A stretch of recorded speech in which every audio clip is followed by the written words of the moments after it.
Левит 11, Leviticus chapter 11. Чистые и нечистые пищу. Clean and unclean food. Самое главное в этом напоминать то, что Павел писал, что ничего не чист в самого себе. The important thing to remember is what Paul says, there is nothing unclean of itself. Не значит, что, допустим, свинин, ой, это мерзость, это скверно для вас, это ужасно, тут свинин, вот так, ты такой плохой свинин, а вот другой, вот ты такой хорошенький, вот я буду тебе кушать, а ты я не буду кушать. So it's not like God is saying, like, I really hate pigs, that this pig is awful, look at this pig, it's so terrible, but this animal, oh, he's nice, you can eat him, but not him. Нет. Павел писал, что ничего не чист в самом себе. Paul says, there is nothing unclean of itself. А почему тогда у нас есть такое разделение? So why then is there this division? Это просто-напросто, чтобы им учить вот понятие о разнице между чистой и нечистой. Это чтобы они поняли, что да, нам надо вот соблюдать какое-то понятие разделения между то, что нечист, и то, что чист. It was to teach them simply the principle of separation between that which is unclean and that which is clean. И чтобы в моральном плане они лучше поняли бы, что это тот в моральном плане, допустим, такое дело, вот, это грязь. Я туда не залезу. Я не залезу к этому грязи, тут неморальность, тут кража, прелюбодение и так далее. Нет, я буду только чистить. So I think the idea was to teach them in a moral sense, don't get involved with dirt.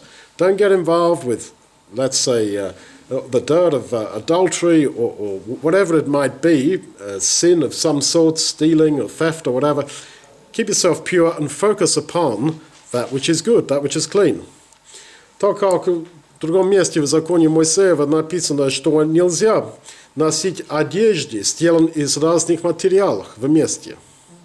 The law of Moses also says you're not allowed to wear clothes that are made of different fabrics, different fibers that are woven together. У нас почти все здесь, я уверен, носим такие одежды. I'm sure all of us here are wearing those kind of clothes. А что, это неморально? Нет. Is that immoral, what we're doing? No. А зачем тогда такой закон? So why such a law? Чтобы им учить понятие, что разделение должно быть. The idea was to teach them the general concept of separation.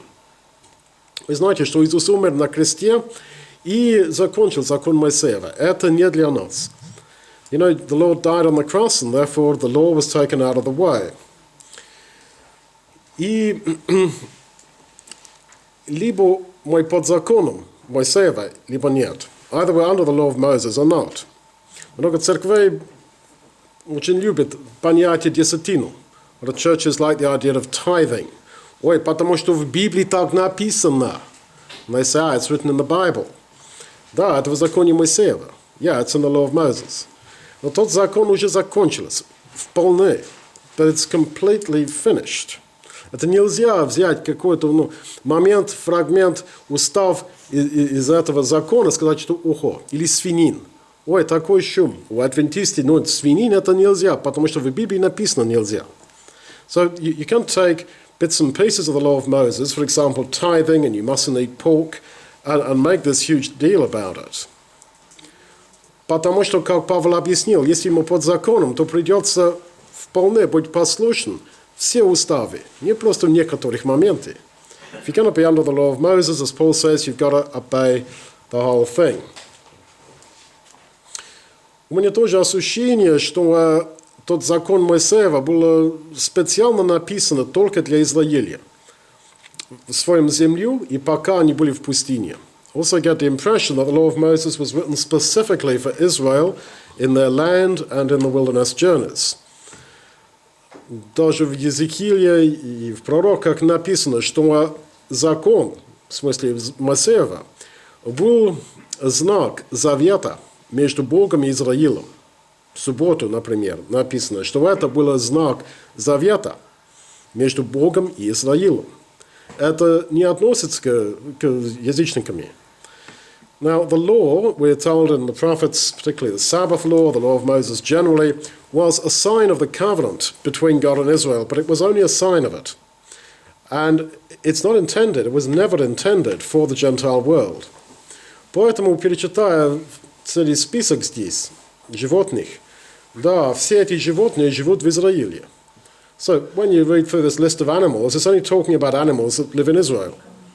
Если аборигены в Австралии это прочитали бы, ну, в смысле, до того, что белых людей туда заехали, вот, они думали, а что, у нас таких животных нету? А где наши? Кенгуру и так далее, коалы. Где они? Динго. Где? Об этом речь нету. So, for example, if you were an Aborigine in Australia before the Europeans went out there and brought their animals with them, you'd read this thing and think, yeah, we haven't got any of these things in Australia, but it doesn't say anything about kangaroos, koalas, dingoes, and so forth. Итак, закон Моисеева – это не для нас, это было для Израиля в свое время. So, the law is not for Gentiles, it was for Israel in their land. Но все равно есть какой-то здесь причин, почему, что чист, что нечист. But all the same, there may be some lessons here as to what is clean and what is unclean. В 3 стихе. «Всякий скот, у которого раздвоены копыта, и на копытах глубокий разрез, и который жует жвачку еще». So verse 3, whatever parts the hoof and is cloven-footed and chews the cud among the animals that you can eat. Можно трактовать так, что это говорится, наверное, о наше отношение к Слову Божьему, что таких животных жуют жвачку. Наверное, это говорится тут молоко, которое от Слова Божьего и так далее. The idea of chewing the cud maybe looks forward to the idea of feeding from the milk of God's word. Ну, как в 4 стихе написано, нельзя кушать тех, которые, правда, жуют жвачку, но копыта у него не раздвоены, не чист он. But in verse 4, you mustn't eat animals that although they chew the cud, they don't divide the hoof. Наверное, понятие о том, что раздвоен копыта, это было в том, что он будет очень хорошо ходить. Он не будет скакаться ни направо, ни налево. Он не будет трясется, он будет прямо ходить. Maybe the idea of the divided hoof is that the animal would walk firmly and clearly, and that it wouldn't slip, and it would go straight forward without problem. Итак, имеется в виду, что если человек только слушает Слово Божье, если только жует жвачку, это не хватит. Надо и тоже ходить стабильно. Maybe the idea then would be that it's no good to just take in the milk of God's word, but not look at your path, not look at your walk.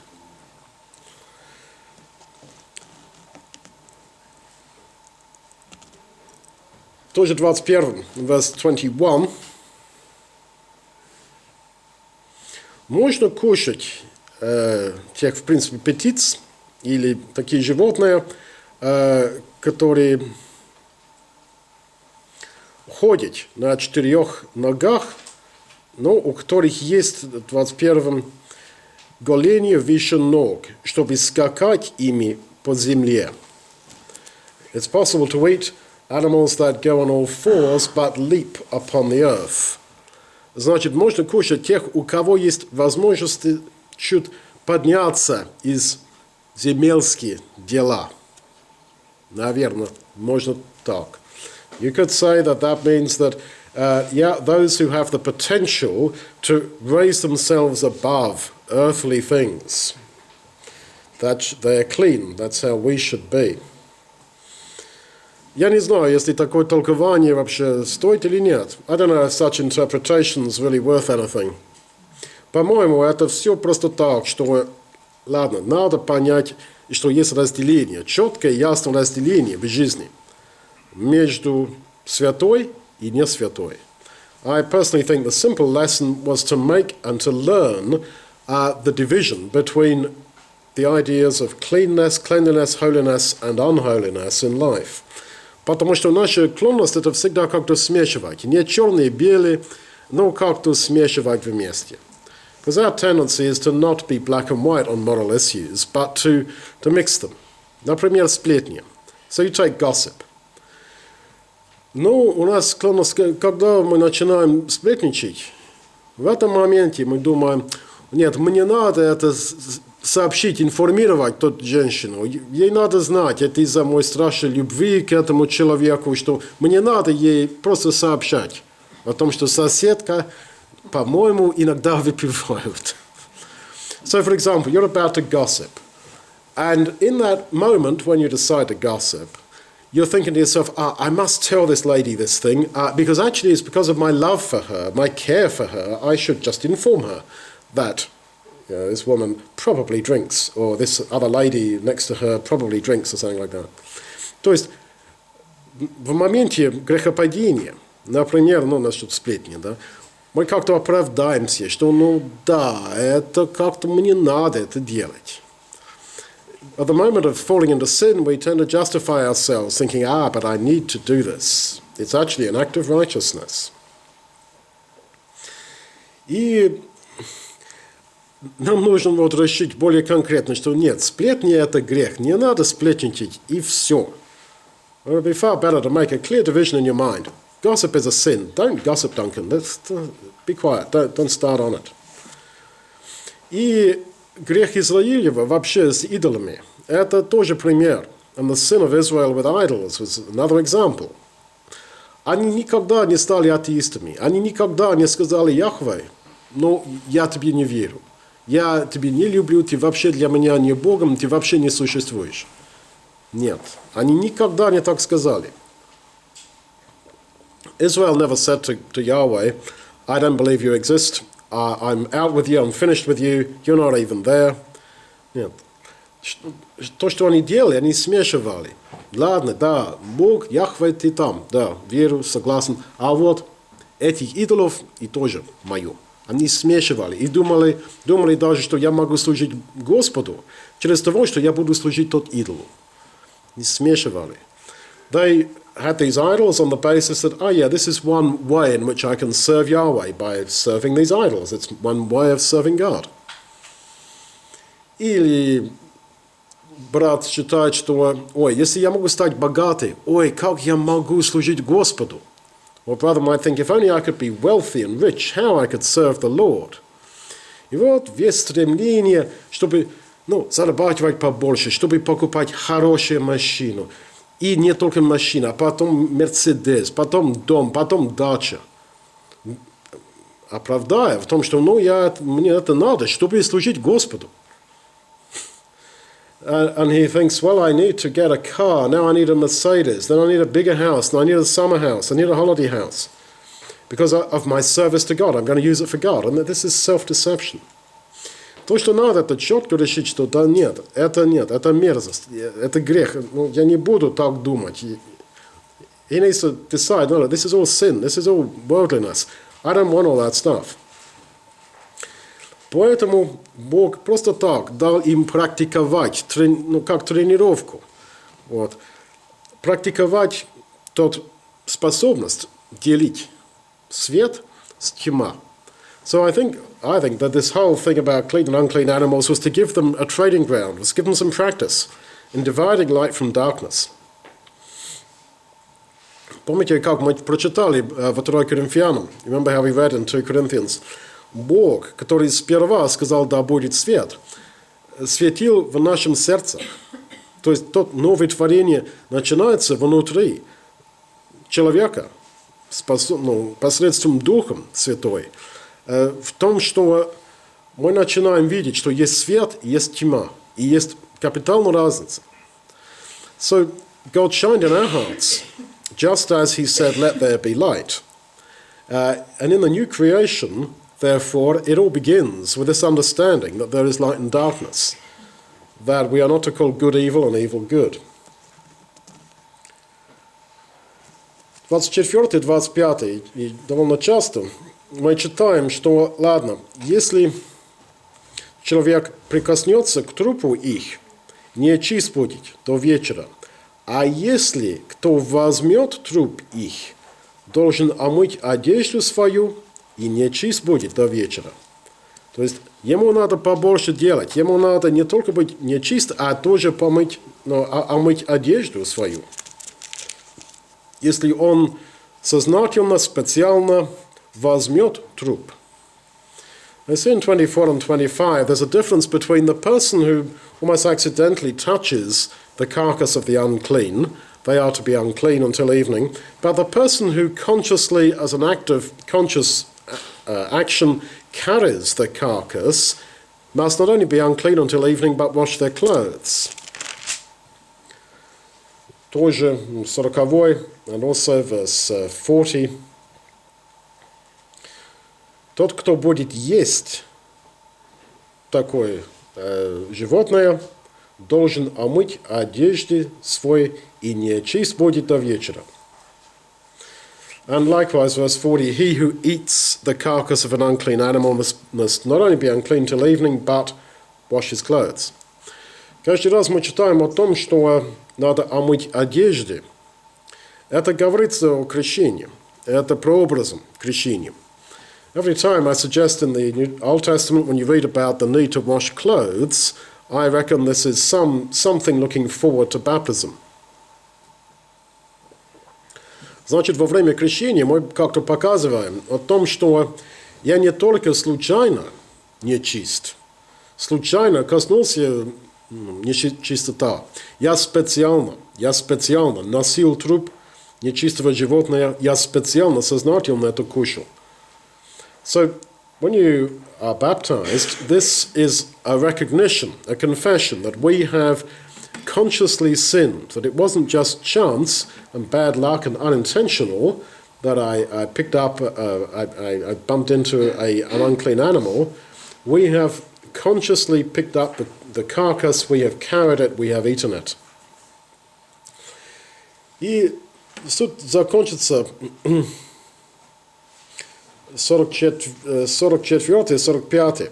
So 44 and 45, I think, is the bottom line. Будьте святы, ибо я свят. You should be holy because I am holy. И это цитировано в Новом Завете у нас. And that's quoted in the New Testament about us. Будьте святы, ибо я свят. Be holy, you be holy as I am holy. А что значит святость? So what does holiness mean? Тот еврейский слово переведено свят, имеется двойное значение. There are two strands to the Hebrew word translated holiness. Есть понятие, правда, вот отделение от, допустим, нечистота. There is the sense of separation from that which is unclean. Ну и тоже осветиться, до этого, стремиться более положительно к что-то, к чего-то. То есть это не просто разделение от нечистота, это и тоже от отделения к. Я освящен к этому, добрыми делами, например. There is also the idea of separation unto, not just separation from, but separation unto, in the more positive sense.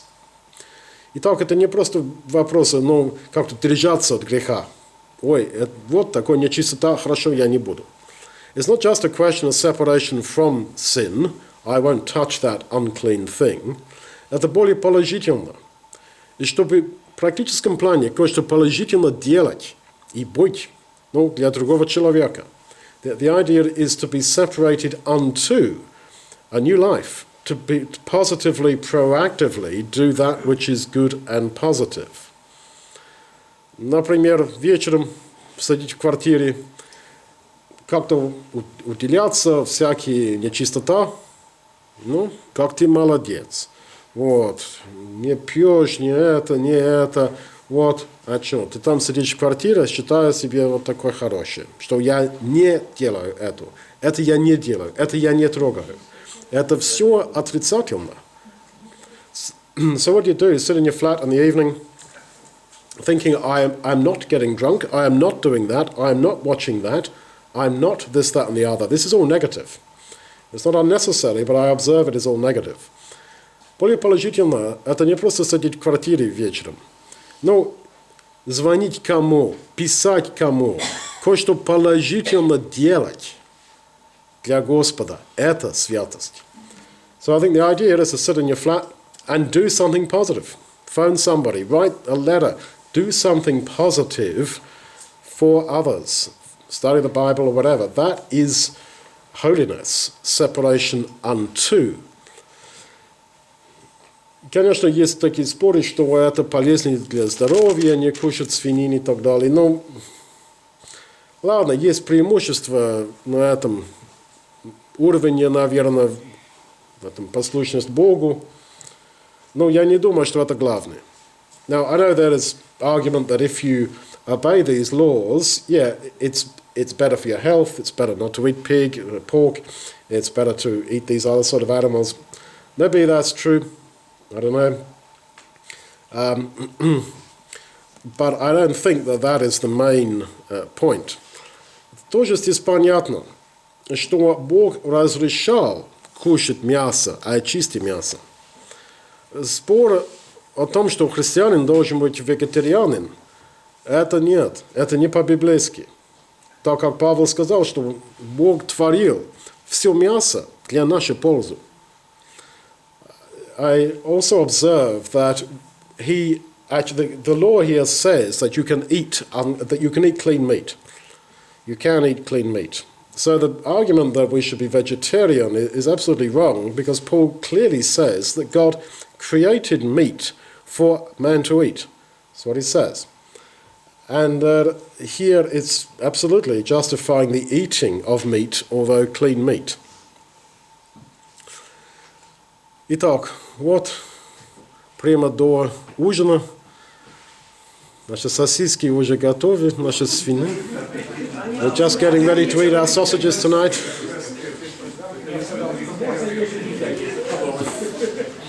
Ну, что хотите добавить?